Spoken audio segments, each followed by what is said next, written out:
다 괜찮습니다. 선포하겠습니다. 주 안에서 괴테의 파우스트에 보면은요, 가장 유명한 문장이죠. 인간은 지향하는 한 방황한다. 인간이 노력하기 때문에 방황한다라는 얘기입니다. 우리가 열심히 살고 주님 뜻대로 살려고 노력하고 이렇게 저렇게 아둥바둥 하기 때문에 방황하고 실수하고 실패하는 겁니다. 그렇기 때문에 여러분이 그 본심, 하나님을 향한 본심을 놓치지 않으면 다 괜찮은 것입니다. 실수를 용납해주고 또한 실수를 배려해주고 또 다시 시작하게 하시는 그 하나님의 은혜 앞에서 우리가 다시 오늘 또 용기와 소망을 갖는 이 주일이 되기를 간절히 소망합니다. 유명한 철학자 이샤르트르의 이야기를 잘 아십니다. 인생은 B와 D 사이의 C다. 바로 버스, 탄생과 데스, 죽음과 초이스, 그 사이에서 선택의 연속이다, 이렇게 이야기를 했습니다. 그렇죠. 우리가 오늘 또 이 집안에서 교회로 올 때도 수많은 고민, 선택을 했을 겁니다. 무엇을 입을지, 무엇을 먹을지, 걸어갈지, 차를 탈지, 다 인생에 어떻게 보면 다 선택의 연속입니다. 그래서 우리는 믿는 사람으로서 하나님, 이 상황에서 어떻게 해야 되겠습니까? 라고 질문을 던지고 기도합니다. 그런데 우리는 이 하나님의 선택, 하나님께서 나의 인생을 어떻게 인도하실 것인가에 대한 이 질문 앞에서 두 가지의 양극단을 우리가 늘 조심하며 살아야 됩니다. 첫 번째 극단은 하나님께서 나에게 다 일일이 지정해 주기를 바라는 마음, 이 마음은 조금은 내려놓아야 됩니다. 하나님, 오늘 아침에는 된장찌개를 먹어야 될까요? 김치찌개를 먹어야 될까요? 하나님, 노란색 옷을 입어야 될까요? 빨간색 옷을 입어야 될까요? 이 기도가 잘못되었다는 것은 아니지만 하나님께서 일일이 세세하게 우리가 나름대로 우리에게 허락하신 자유의지를 전혀 사용하지 않고 하나님에게 세세한 것까지 다 선정해 달라고 기도하는 방식, 그렇게 건강한 방식은 아닙니다. 물론 그렇게 하실 수도 있지만 또 두 번째 방식도 옳지 않습니다. 자유의지의 남용이라고 얘기할 수 있겠습니다. 하나님이 우리에게 자유의지를 허락해 주셨기 때문에 우리가 선택하고 우리가 최선을 다하는 것 전부 다 하나님의 뜻이다, 이렇게 생각하는 것도 위험한 것입니다. 여러분, 이런 방식이 되면 인생의 중대한 문제 앞에서도 자유의지가 중요하니까 하나님께 묻지 않습니다. 기도하지 않습니다. 그러면 우리가 어떤 방식으로 하나님의 인도함을 받아야 될까요? 여러분, 참 이게 쉬운 문제는 아니지만 하나님은 되게 세세한 것을 지적해 주기보다는, 물론 그럴 때도 있습니다만은 되게 그렇습니다. 큰 목표와 큰 방향을 보이심으로써 우리의 길을 인도하십니다. 왜냐하면 출애굽기를 보면 딱 그걸 알 수가 있어요. 이스라엘 백성이 40년 노정 광야길을 걸어갈 때 여러분, 모세가 아침에 일어나서 하나님, 오늘 주먹밥을 먹을까요? 김밥을 쌀까요? 이런 기도를 한 적이 없습니다. 그들은 무엇을 따라만 움직였습니까? 하나님의 임재의 상징인 구름 따라 움직였습니다. 구름이 움직이면 그들은 진행을 했고 구름이 멈추는 곳에 그들의 텐트를 쳤습니다. 그렇게 그들은 살아갔죠. 그러니까 어떻게 보면 굉장히 불확실합니다. 하루하루는 불안정하고 불확실합니다. 그런데 어떻게 광야 40년 노정의 길을 걸어갈 수 있었습니까? 바로 한 가지는 알고 있었죠. 하루하루는 불확실하고 하루하루는 불안정하지만 이 삶의 여정의 끝에 어디까지 가는 것이라는 것을 알고 있었습니까? 가나안 땅. 가나안 땅이 종착지라는 것을 알고 있었기 때문에 하루하루의 불확실성을 이겨낼 수 있었던 겁니다. 우리의 인생 또한 마찬가지죠. 이 하루하루 하나님께 기도하며 살지만 불안정합니다. 불확실합니다. 오늘 또 어떤 또라이를 만날지 모릅니다. 오늘 또 어떤 인생길을 만날지 모릅니다. 하루하루는 불안정합니다. 그러나 우리는 알고 있습니다. 우리는 믿고 있습니다. 우리의 삶의 종착지, 하나님의 나라가 우리가 거할 영원한 본향이라는 것을 믿고 있기 때문에 우리는 오늘 또 불확실한 이 하루를 그 믿음으로 이겨낼 수 있는 것입니다. 그런 의미에서 오늘 본문은 두 사람의 죽음을 그리고 있습니다. 두 사람의 죽음을 통해서 진짜 우리 인생은 죽음이 아니라 이 죽음을 통해 우리가 무엇을 바라봐야 되며 어떤 비전을 품어야 되는지를 우리에게 알려주고 있습니다. 여러분, 창세기는 어떻게 시작이 되고 있습니까? 창세기 1장 1절이 뭐죠? 다 아시는 말씀이죠. 태초에 하나님이 천지를 창조하시니라. 예. 너무너무 위대한 말씀 아닙니까? 여기서 말하는 창조는요, 구약 성경에서 창조에 관한 단어가 4가지가 있는데, 만든다는 단어는 이 창조가 유일하게 무에서 유를 만든다는 겁니다. 봐라. 예. 이거 봐라. 하나님이 무에서 유를 만들지 않았느냐? 여러분, 이 창세기 1장 1절을 믿지 않으면 여러분 아무런 의미가 없습니다. 성경을 보는 것이. 또 다른 말로 표현하면, 다른 성경을 제가 보기가 너무 힘들어요. 다 괜찮습니다.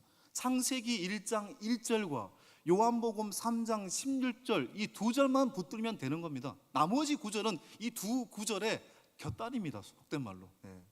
창세기 1장 1절, 하나님이 우리를 창조하셨다. 그런데 그 창조하신 하나님께서 요한복음 3장 16절, 인간을 구원하기 위해서 자신의 아들 독생자 예수 그리스도를 죽이시기까지 우리 인간을 사랑하셨다. 이 2가지 사실을 믿고 살면 충분한 것입니다. 또 그게 또 성경인 것입니다. 그런 의미에서 창세기 1장 1절은 너무너무 거대한 이야기죠.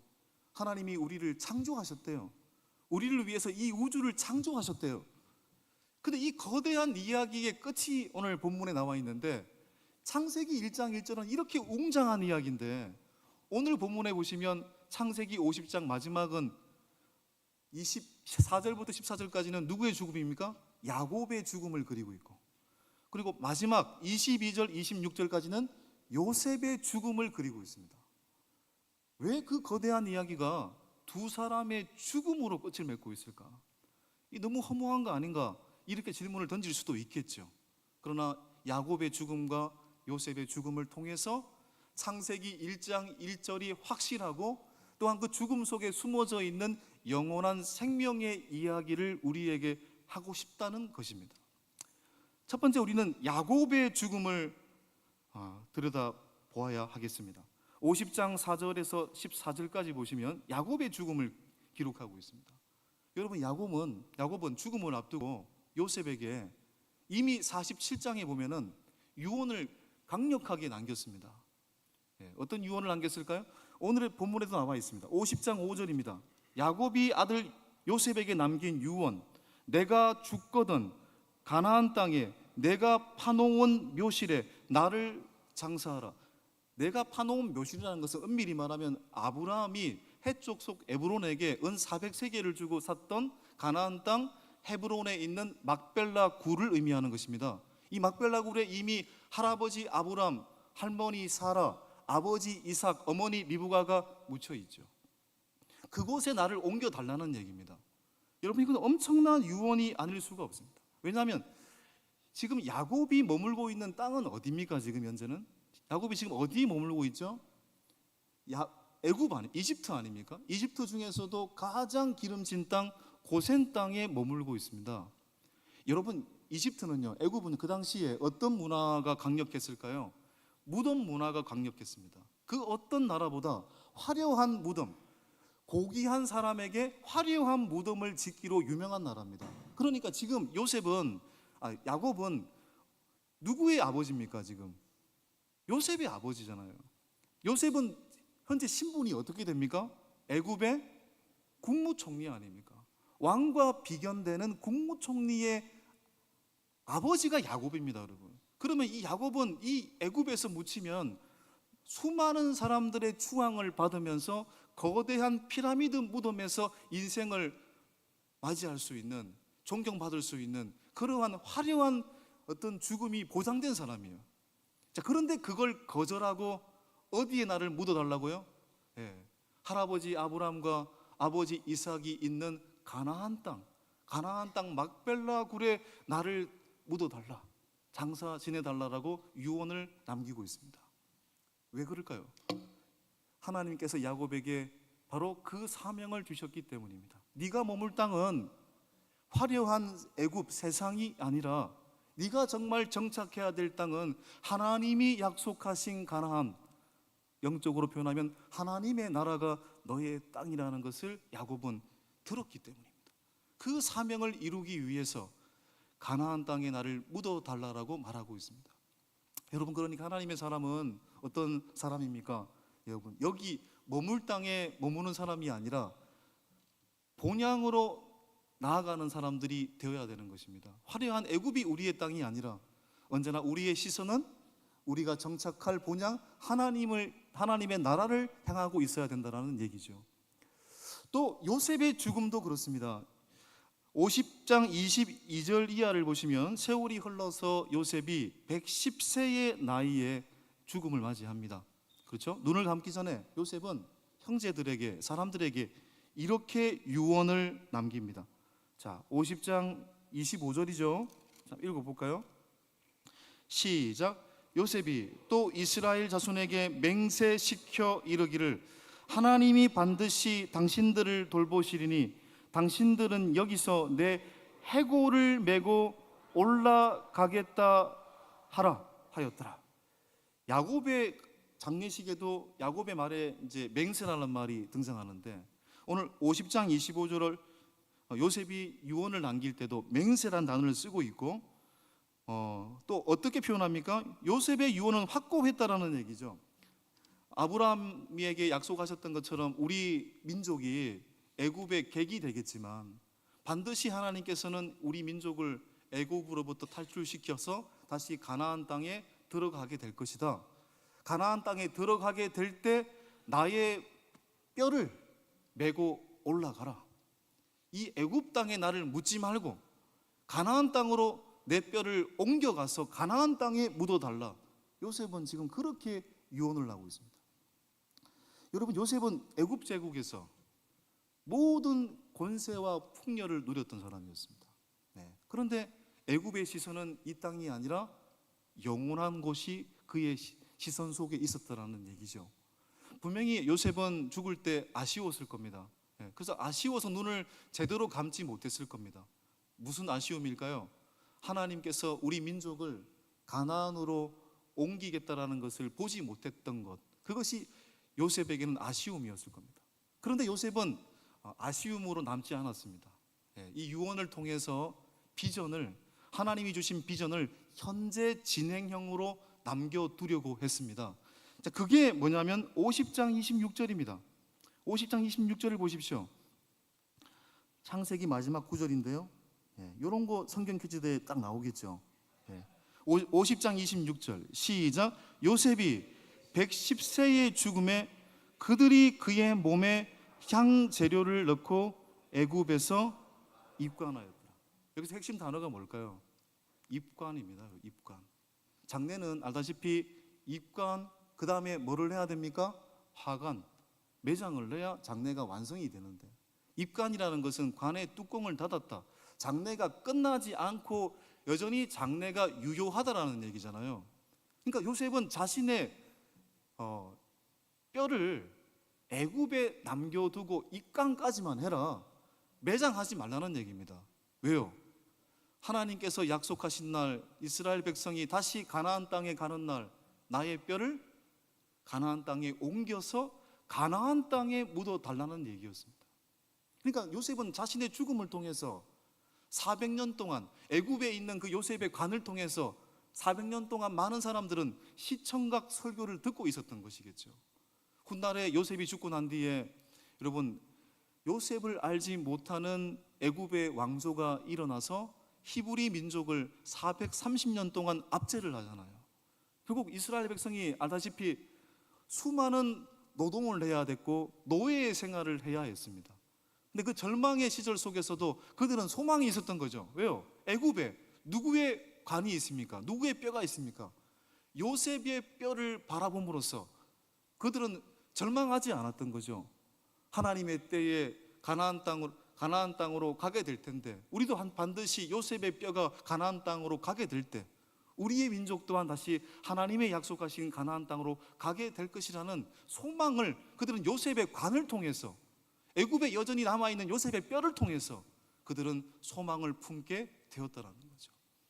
비전을 현재 진행형으로 남겨두고 있는 요셉의 모습, 이 두 사람의 모습을 통해서 우리는 우리가 거할 곳이 어디인가를 알게 되는 겁니다. 여러분, 이 야곱의 유언과 요셉의 유언은 어떻게 됐을까요? 야곱의 유언은 오늘 본문에 나와 있습니다. 오늘 본문에 성취되었다라는 걸 밝히고 있습니다. 그렇죠? 예. 오늘 50장 12절 13절을 보면은 요셉과 그의 형제들이, 자, 읽어볼까요? 야곱의 아들들이 아버지가 그들에게 명령한 대로 그를 위해 따라 행하여 그를 가나안 땅으로 메어다가 마므레 앞 막벨라 밭 굴에 장사하였으니, 야곱은 자신의 유언대로 바로 그의 아들 요셉과 그의 아들들이 아버지를 가나안 땅까지 가서 막벨라 굴에 장사를 지내줍니다. 야곱의 유언은 성취가 됐죠. 요셉의 유언, 내가 죽으면 여기다가 나를 묻지 말고 가나안 땅에 가서 나를 묻어달라는 이 유언은 어떻게 되었을까요? 400년이 지나서 바로 하나님의 사람 모세에 의해서 성취가 되죠. 모세에 의해서 400년 후에 이스라엘 백성이 출애굽한 날, 그 장황스럽고 방황스럽고 혼란스러운 날에 모세가, 지도자 모세가 한 가지 행동을 취한 것이 있습니다. 그게 뭘까요? 출애굽기 13장 19절입니다. 시작. 모세가 요셉의 유고를 가졌으니 이는 요셉이 이스라엘 자손으로 단단히 맹세하게 하여 이르기를 하나님이 반드시 너희를 찾아오시리니 너희는 내 유고를 여기서 가지고 나가거라 하였음이더라. 여러분, 모세는 요셉 지파가 아니고 레위 지파입니다. 그런데 모세는 알고 있었습니다. 요셉의 비전이 자기에게 전수되었다는 것을 알고 있었기 때문에 그 출애굽하는 날 얼마나 혼란스럽습니까? 200만 명이나 되는 이스라엘 백성이 이동을 해야 되는 그날, 그 방황스럽고 혼란스러운 그날에도 모세는 잊지 않았습니다. 바로 요셉의 유고를 품고 강약길을 걸어갔다는 것입니다. 근데 여러분 알다시피 모세는 가나안 땅에 들어갔습니까? 안 들어갔습니까? 가나안 땅에 들어가지 못했잖아요. 그러면 요셉의 유골은 어디에 있는 겁니까? 결국 가나안 땅에 들어간 여호수아에 의해서 완전한 성취를 이룹니다. 여호수아가 그 사명을 이어받죠. 여호수아 24장 32절에 보면은 또 이스라엘 자손이 애굽에서 가져온 요셉의 뼈를 세겜에 장사하였으니, 여호수아가 그 유언을, 그 약속을, 그 비전을 성취하고 있습니다. 창세기 50장의 야곱과 요셉의 유언은 바로 모세와 여호수아에 의해서 완성되고 있다는 걸 알게 됩니다. 여호수아서까지 한번 정리를 해보면요, 비전은 어떻게 전수되고 있을까요? 이 단순히 여러분 이 야곱의 죽음과 요셉의 죽음은 내 뼈를 옮겨달라 이런 의미가 아니잖아요. 이 뼈는 뭘 의미하는 겁니까? 우리가 거할 곳은 이 세상이 아니라 하나님의 나라고, 우리가 품어야 될 가치는 이 세상의 가치가 아니라 하나님의 나라의 가치고 복음이라는 얘기입니다. 그 복음을 전수하고 있는 거잖아요. 한번 생각을 해보십시오. 이 비전은 언제 시작이 된 겁니까? 첫 번째 아브라함이 가나안 땅 막벨라 굴을 사는 것으로 이 사명이 시작이 됐습니다. 그리고 나서 그의 아들 이삭은 막벨라 굴에 묻히는 것으로 그 사명과 비전을 전수하고 있습니다. 그리고 오늘 본문에 나와 있던 것처럼 야곱은 화려한 애굽의 그 화려한 무덤을 거절하고 가나안 땅 막벨라 굴에 매장해 달라고 유언을 남김으로써 자손들에게 그 사명을 전수하고 있습니다. 그리고 요셉은 자신의 관을 애굽에 묻지 말고 가나안 땅에 옮겨달라, 뼈를 옮겨달라고 말을 함으로써 그 비전을 전수하고 있습니다. 그리고 400년이 지나서 그 출애굽의 날 모세에 의해서 요셉의 유고를 메고 나오게 되어 비전을 또한 전수하고 있습니다. 그리고 여호수아에 의해서 요셉의 유고를 가나안 땅에 장사함으로써 하나님의 비전을 성취했습니다. 여러분, 이들이 말하고자 한 것은 단 한 가지 사실인 겁니다. 우리의 가치는, 우리의 목적은 이 세상에 있지 않고 하나님의 나라에 있다. 우리는 이 세상에 성공에 목말라 하고 성공의 목적을 두는 인생이 아니라 정말 더 중요한 가치, 믿음과 소망과 사랑과 생명과 은혜와 또한 보이지 않는 영혼의 가치를 품고 살아가는 사람이라는 것을 바로 이 전수 과정을 통해서 우리에게 말해주고 있는 것입니다. 여러분, 성도는 어떤 사람일까요? 세상이 이해할 수 없는 행동을 하는 사람이 성도입니다. 어떤 의미에서. 여러분, 그렇죠? 때로는 손해도 봐야 되고요. 섬기기 때문에 효율적인 면에서는 내가 마이너스를 가져올 때도 있습니다.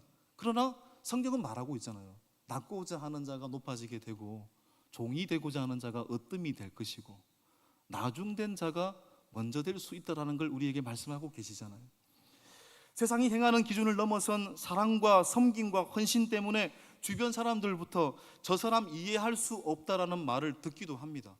여러분, 야곱을 생각해 보십시오. 그 화려한 그 애굽의 무덤의 가치를 거절하고 가나안 땅에 내가 죽어도 묻혀야 되겠다. 그 당시 애굽 사람들은 이해하지 못했을 겁니다.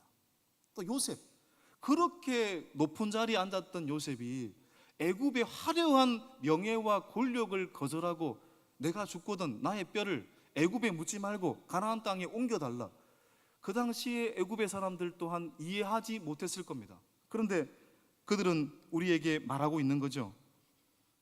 하나님의 나라가 우리가 거할 곳이라는 것을 분명하게 말하고 있는 거죠. 우린 세상의 가치가 아니라 하나님의 나라의 가치를 고수하며 살아야 된다는 것을 말하고 있는 거죠. 여러분, 가정의 달 우리 마지막 주일인데요. 우리가 다음 세대에게 전수해야 될 가치는 뭘까요? 성공해라. 물론 중요합니다, 여러분. 좋은 학교 가라. 좋은 직장에 들어가라. 물론 이게 중요합니다, 어떤 의미에서는. 돈 많이 벌어라. 사업에 성공해라. 저는 전부 다 그렇게 했으면 좋겠습니다. 바라기는. 그런데 그게 목적이 아니죠. 그거는 열심히 사는 과정 속에서 생길 수도 있고 안 생길 수도 있습니다만 그게 목적이 아니죠.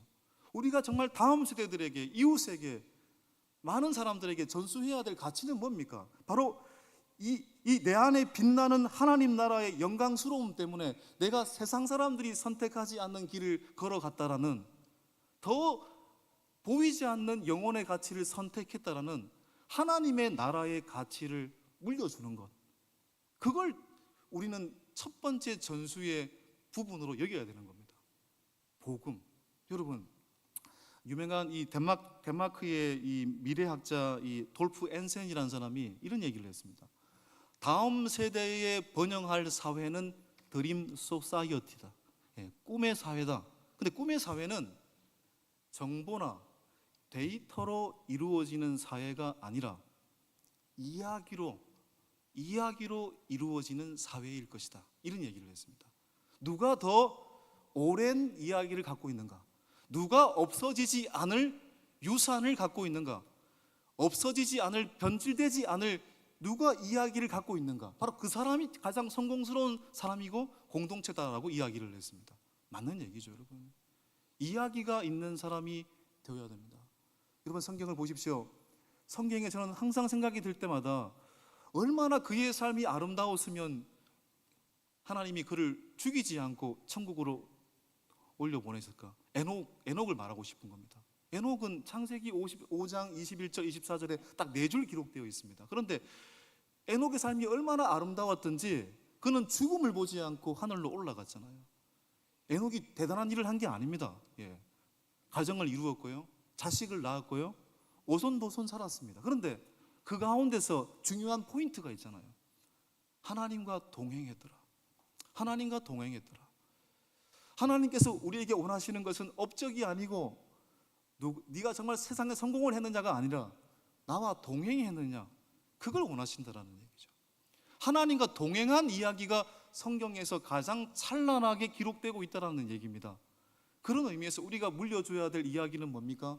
바로 내가 하나님 안에서 살았던 이야기, 그 하나님 안에서 믿음과 소망과 사랑을 품고 살았던 이야기, 그 복음 안에서 누군가를 섬겼던 이야기, 또한 예수 그리스도의 생명으로 살았던 이야기, 이 이야기가 하나님의 내리 속에는 기억될 뿐이라는 것입니다.